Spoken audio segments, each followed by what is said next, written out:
Oh, welcome back, everybody, for a spooky Friday. I'm sorry that I was supposed to upload it last night. I was too tired. I was sleepy, very, very sleepy. I'm sorry, guys and girls, but hey, we got a spooky Friday. This is called Trick or Treat Stories, animated by Llama Arts. Llama Arts, please do not copyright me. All right, please don't copyright me. I love your videos. Okay, I'm just doing a reaction. This is just a reaction video. I'm not taking claim for your content. Okay, I'm just reacting. This is Spooky Fridays. This is something that we all gather together and watch your videos of everybody, all of us. Here we go. Trick or treat. It was Halloween night of 2007, freshman year in high school. I was with my friends, Ivan, Ryan, and Jesse. We were all dressed as the Super Mario characters. I was Luigi since I was the second tallest. Ivan was Mario since he's short and buff. Not that Mario was buff. Jesse was Waluigi because he's freakishly tall and skinny. And Ryan was Wario because he's just really fat. Oh So they wow, were the that's perfect messed up. costumes for us. We live in a very non-congested suburban neighborhood with a decent amount of space in between houses. On Halloween, That's it was the not worst thing bad. ever. Less bang for your buck. We were trick-or-treating for hours, way past dark, and eventually came the time when most trick-or-treaters were heading home. My feet started to hurt, and I had to constantly switch arms for holding the now 10-pound pillow sack of candy. We planned on going until our bags were completely full. A lot of the houses by now were Oh my announcing god, I gotta hours, constantly move the and it was thing. probably past their cutoff time for giving candy to trick-or-treaters. Approaching our next house, we saw a purple bucket on the stoop, which was the best feeling ever. I was the one to get close enough to realize it was empty, which was the worst feeling ever. I turned around when I heard a knock at the window of the house. We all looked at the window. Couldn't see anyone, but heard someone call out, "Wait." The door opened, and an older man, late 40s, already balding, stepped outside. He told us to come inside so he can get us some more candy. I said we could just wait out here. He responded saying something along the lines of, "Nonsense, come on in, we'll get you your candy." Ivan stepped in and said, "It's alright. Come on, Dan, let's go." I told the guy to take care and apologized. He just stood there watching as we walked off, not saying anything. I felt bad, but at the same time, that guy seemed like a creeper, and I figured I just dodged a bullet not going in there. If the story ended there, it wouldn't be scary, so of course, it didn't end there. We skipped a few of the guy's neighboring houses just to get further away and continued on with our business. We were walking down close to the nature preserve now, so there weren't many houses around us. At this point, we were now walking back closer to Jesse's house. I noticed Ryan had stopped walking, and I turned around to see what's up. He said he heard someone moving from behind the trees in the preserve. Now, this was before everyone's phones had flashlights, so we couldn't just go searching in the woods Oh for yeah, something. that so was true. This is So this we were just thinking that 2007. it must have been a raccoon or something. You may think this is a bit of a cliche, but when things like this happen in real life, you always assume the more logical possibility. It's just natural. Why would we assume we were being followed? I had to put my arm around Ryan's shoulder and nudge him forward. A little ways down the street, he and Ivan picked up on the sound as well. When we all stopped, the sounds of the footsteps from beyond the trees stopped as well. Ivan yelled at the obvious stalker to go away, or we would beat the shit out of them. I knew he was just bluffing, though. I could hear the nervousness in his voice. The snap of a twig from beyond the trees triggered a fight-or-flight response in all of us. Me, Jesse, and Ryan all ran for it. Ivan was at first charging to attack, but he quickly followed after realizing we had all taken off. We ran down the dark street. We all noticed the sounds of at least 2 or 3 pairs of footsteps crushing the twigs and leaves in the woods. We begged Ivan Oh to go heck away, no, but he dude. insisted when I finally came up and ran straight for his backyard, entering his house through the back door. The first thing we did was peek out through his living room window. We couldn't didn't see anyone. We all had to gather our thoughts and discuss what the hell just went down in his living room, when all of a sudden we heard Jesse's backyard gate slam shut. Jesse dove to turn off the lights. There was a click and a bang from down in the den. It was more than likely Jesse's back door. We all agreed to go down armed with knives and face them. Jesse turned on his back door light, but there was nobody out there. Just then the front door opened. We all screamed like animals. Jesse's mom and sisters came rushing down. Oh my gosh, dude. Hold on, sorry about that, y'all. From their friend's little house party. We all rested assured knowing it was just them. Jesse explained what happened, but made it seem a lot less dramatic. Oh my gosh, of course. After that, we called it a night. At 12:30 a.m., I got a disturbing text message. It was from Jesse. It said, "It wasn't my mom." I texted back saying, "What?" He responded back quickly, saying, "It wasn't my mom in the backyard." My fingers slammed the buttons on my phone, responding back, "What do you mean?" There was a long pause before he finally told me that his mom and sisters said they never went in the backyard. I told him to immediately check the backyard from his upper deck. He had already done just that.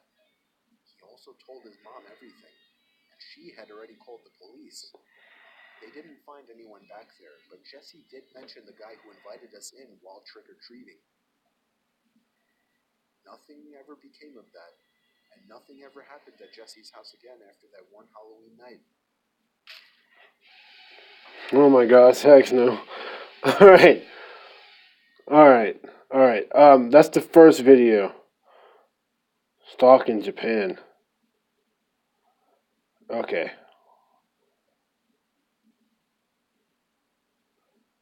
Let's see here. It's another video we can actually watch by Llama Arts. Christmas Eve Horror Story by Llama Arts, okay? Watch that one.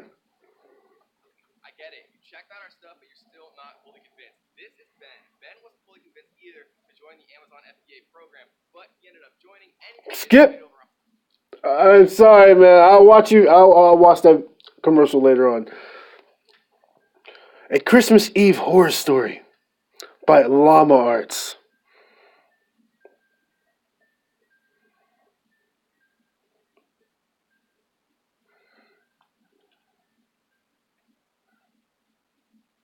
Last year on Christmas Eve, I was working late. I'm 23. I work in New York City and commute home every day on the train. Since I'm one of the younger ones in the office, I got stuck with one of the worst shifts, so I wasn't able to get home until 5 o'clock. My family had already left a whole hour earlier to go to my cousin's house, so I had to drive alone. After having a quick snack before the half-hour drive, I got back in my car and put my cousin's address into my phone. Halfway through the drive, it started snowing. I got to my cousin's house around 6 o'clock. It was snowing heavily by this point, and I just made it in time to catch everyone starting dinner. I brought all of my gifts inside and cheerfully said hey to everyone. I stayed until around 11 o'clock. The rest of my family left a little sooner.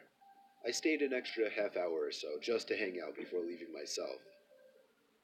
By the time I was leaving, the ground had accumulated at least 2 feet of snow, and it wasn't even done snowing.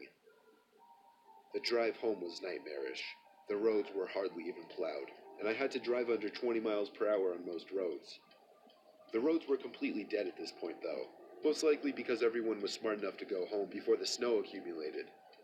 Eventually, I turned onto a main road that I'm sure would usually be bustling, but at 11:15 on Christmas Eve night, there wasn't a single car or a single light from a store. It was a ghost town. But then I did notice the flashing taillights of one car. It was parked on the side of the road, and the smoke seeping out from its exhaust with the taillights giving it a red tint. As I got closer, I realized there was somebody next to the car waving their hand in the air. I assumed something was wrong and they needed help.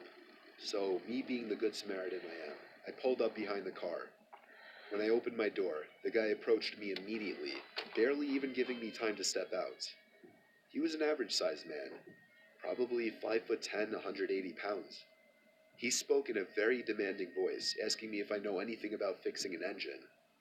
I told him I didn't know much about cars. The guy responded very quickly to everything I said. He told me it's fine. He went inside of his car for a second, popped open his trunk, came back out, and told me to just wait by the trunk for a second. No, don't do that. That's I was weird. really confused. He walked over to the front of his car, and I heard him open the hood. I couldn't see anything he was doing since the trunk was blocking my view, and the loud wind of the snowstorm overpowered any small noises he might have been making. I put my hand on the back of the car and leaned my body in anticipation, when suddenly I heard 3 or 4 quick and aggressive footsteps in the snow behind me before I was pushed into the trunk. The man tried to close the trunk on me, but I kicked my feet up in resistance and held it up. I was able to overpower him and kick the trunk open completely. As I took advantage of the few seconds I had to get out of the trunk, I took out my keys. He tried to grab me now, and I dug my house key right into his neck. He fell to his knees, and his scream echoed down the deserted street. I was in my car and halfway down the road before he could even get up from his knees. A little further down, I called 911 and reported the guy. I came back in 10 minutes to find blue and red lights illuminating the windows of the deserted stores. The police held him until the ambulance arrived for him. I watched the whole thing, and nothing ever felt better in my life. I got home safely half an hour later and told my family everything. I was still very shaken that Christmas, and this remains possibly the most horrific thing I've ever experienced. I mean, these are not that scary though. You know what I'm saying? I mean, it's scary, but they're not like ultra scary. Okay. Maybe what just happened? Wait, so you saw the Facebook masterclass stuff, but you decided not to join the family. Let me just Okay. tell you Andrew, Okay. Andrew. All right. All right. All right. All right. All right. We'll watch that later on. All right. My ex-colleague tried to kill me.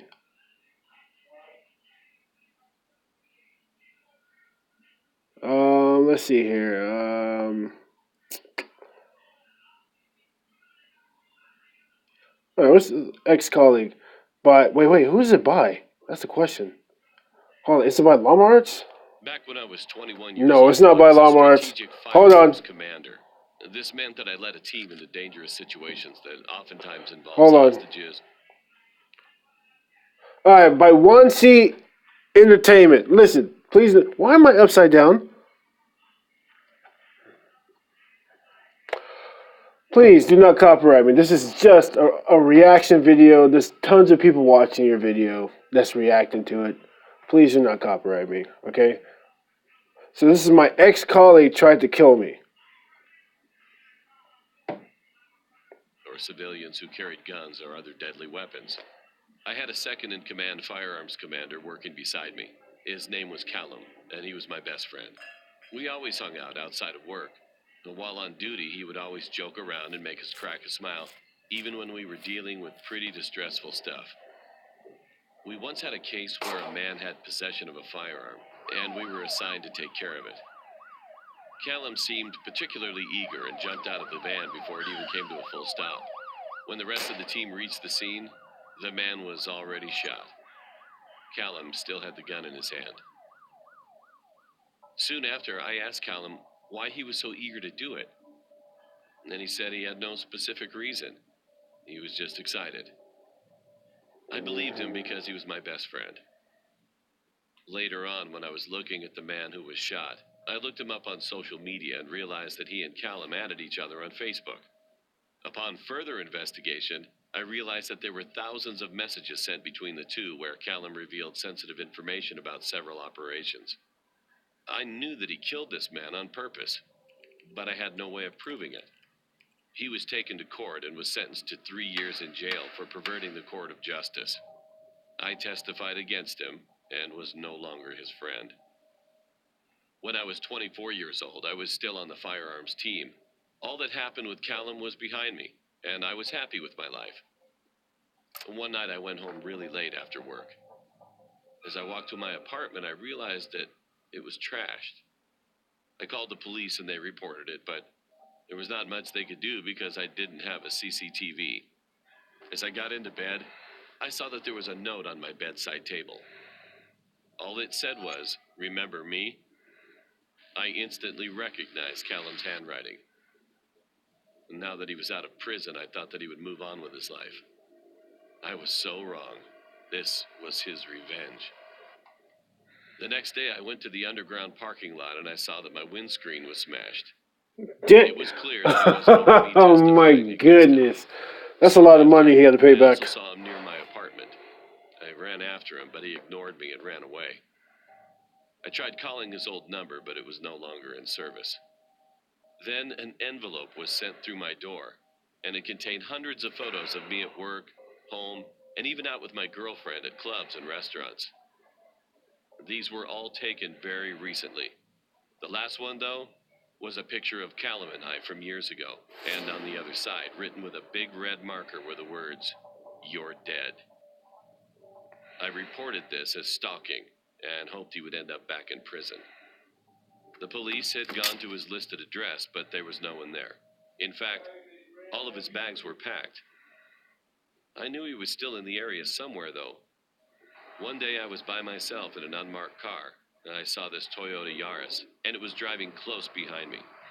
It was my gut instinct to get the plate number checked, and I was going to. But then I got a Priority 1 announcement on the radio saying there was a crazy man on a bus who had a knife and stabbed someone. I turned on my sirens and blue lights and headed to the accident.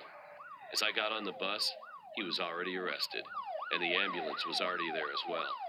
As I was about to leave the bus, I heard a loud bang, and a man on the bus fell down. He was shot through the window by a man who was wearing a black hoodie. He immediately ran. I ran out of the bus and went to the boot of my car. I got my MP5 SF out, which was a large rifle with sniper capabilities. I ran after the suspect and radioed in. They gave me an order of critical shot, which meant I could shoot to kill the suspect. He ran through the town center and went to the left. I was worried about public safety as he had a large rifle as well. I realized instead of running after him, I needed to get on a roof and shoot down. I went to this building that had views of the right and left. It took me 5 minutes, and I was worried that he would have run away by now. As I got to the roof, I turned my gun to the sniper level. I used the eyepiece to scan, and I saw a man in a black hoodie running. I fired a shot, and he fell to the ground. By the time I got there, more armed policemen came to the area. I was shocked to see Callum. He was the one who followed me in the car behind me, and that shot in the bus was meant for me. But he missed. Callum was dead. I felt sad, but also relieved that this was all over. The man shot in the bus survived, and I was promoted for my diligent work. I'm still working in the force.